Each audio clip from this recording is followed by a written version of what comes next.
दोस्तों, आज की कहानी है सास हो तो ऐसी। आज सुबह से मीनाक्षी जी की छोटी बहू श्रेया बहुत खुश थी। और खुश क्यों न हो, आज उसके मायके वाले होली मिलने आने वाले हैं। सुबह से ना जाने कितनी बार वो मीनाक्षी और अपनी जेठानी नीरजा को बता चुकी थी कि सभी के लिए ब्रांडेड कपड़े और हल्दीराम की स्पेशल मिठाई आ रही है। जेठानी के दोनों बच्चों के लिए भी गिफ्ट है। मीनाक्षी सुनती और मुस्कुरा देती। मीनाक्षी ने नीरजा से पूछा कि उसके मायके से कौन आ रहा। नीरजा ने धीरे से बताया कि मम्मी की तबीयत खराब है, इसलिए सिर्फ छोटा भाई पंकज आ रहा है। भाभी अपने मायके से क्या क्या आ रहा है? श्रेया ने जानबूझकर पूछा। नीरजा ने एक नज़र मीनाक्षी की तरफ देखा और फिर अपने आंसुओं को पोंछते हुए बोली, मुझे ज़्यादा कुछ नहीं पता है। मम्मी की तबीयत ठीक नहीं है। तो मीनाक्षी उसे बीच में ही रोकते हुए बोली, कोई बात नहीं बहू, तुम परेशान ना हो। अभी सबके स्वागत की तैयारी करो।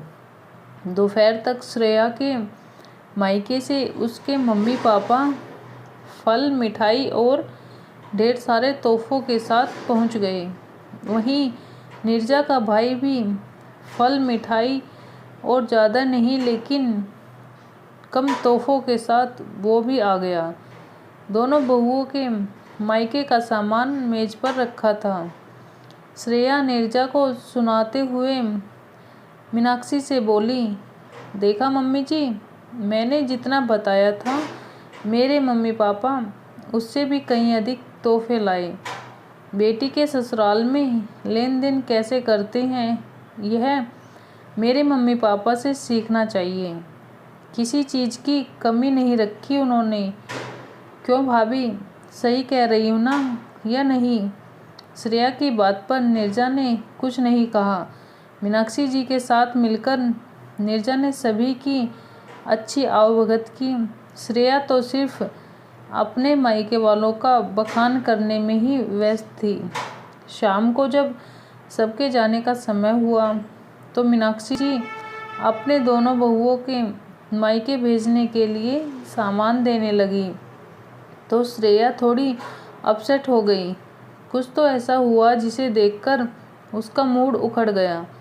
उस समय तो उसने कुछ नहीं बोला, लेकिन रात में जब वो मीनाक्षी जी को दूध देने गई तो श्रेया पूछ बैठी, मम्मी जी आपसे कुछ पूछना है। मीनाक्षी ने पूछा, क्या बात है श्रेया बहू, शाम से देख रही हूँ कि तुम्हारा मूड कुछ उखड़ा हुआ है। मम्मी जी, आपको नहीं लगता कि आपने सामान देने में कुछ गलती कर दी? श्रेया मुंह बनाते हुए बोली, नहीं बिल्कुल भी नहीं, लेकिन तुम्हें ऐसा क्यों लग रहा? मीनाक्षी जी को आश्चर्य हुआ। मेरे मायके से हर चीज़ स्टैंडर्ड, कॉस्टली और ब्रांडेड आया था, लेकिन भाभी के मायके से आया सामान किस स्टैंडर्ड का था आपने भी देखा। लेकिन आपने उन्हें जो गिफ्ट और सामान दिया वैसा ही मेरे मम्मी पापा को दिया। यह बात मुझे सही नहीं लगी। हमारे यहाँ जिस स्टैंडर्ड का सामान जो लाता है उसे वैसा ही दिया जाता है। मेरे मायके वालों की बराबरी भाभी के मायके वाले कभी नहीं कर सकते। श्रेया की बातों में मायके का दम साफ झलक रहा था। सही कहा श्रेया बहू, तुम्हारे मायके वालों की बराबरी नीरजा बहू के मायके वाले कभी नहीं कर सकते और मेरे ख्याल से उन्हें ज़रूरत भी नहीं है। अब रहा सवाल कि मैंने दोनों को एक जैसा सामान क्यों दिया, तो वो इसलिए कि मेरी नज़र में दोनों का सम्मान बराबर है। दोनों ने ही अपने घर की बेटी मुझे दी, जो मेरे लिए किसी भी ब्रांड से बढ़कर है। हो सकता है कि तुम्हारे यहाँ आर्थिक स्थिति देखकर सम्मान किया जाता हो, लेकिन मैं ऐसा नहीं करती। मैं सम्मान करती हूँ मैं अपने घर में सभी का स्वागत अपनी आर्थिक स्थिति अनुसार करती हूँ। अगर तुम्हें ऐसा लग रहा है कि अपने मायके वालों की आर्थिक स्थिति दिखाकर मेरी नज़रों में ऊंची हो जाओगी तो तुम गलत हो। अपने मायके वालों की तुम लाडली बेटी होगी, लेकिन मेरी नज़र में लायक बहू बनने के लिए तुम्हें सामान्य व्यवहार ही करना होगा।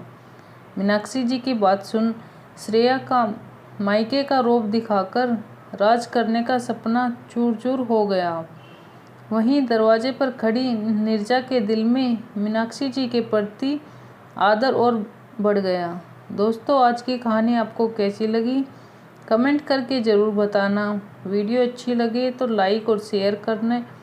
चैनल पर पहली बार आए हैं तो चैनल को सब्सक्राइब करके ज़रूर जाएं। अपना कीमती समय देने के लिए धन्यवाद। मिलते हैं किसी नई वीडियो के साथ, तब तक के लिए बाय बाय।